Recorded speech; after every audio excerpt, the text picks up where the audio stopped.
Recently, my teenage son has been getting more interested in tracking his food and exercising to make sure that his body gets as strong as possible. I offered to show him how to use a food tracking app so that he could get as much protein as possible as he's lifting weights.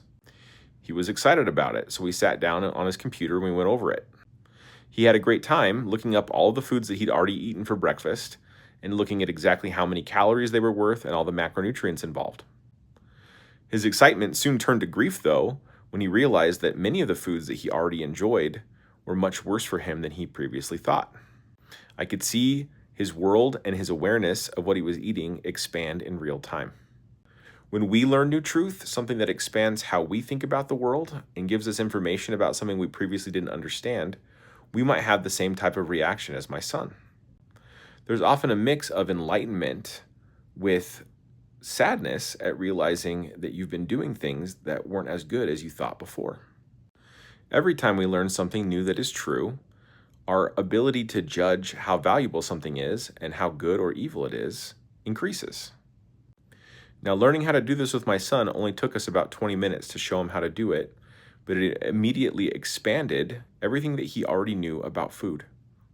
About an hour later, he came down and talked to me, and he was very excited and said, "Dad, I really want to share what I learned about this app with my friends.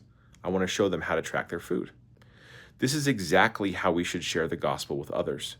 We need to take things that we've found that are true, that we now know are useful, and that we've tried for ourselves, and share them with them in ways that they can also benefit from.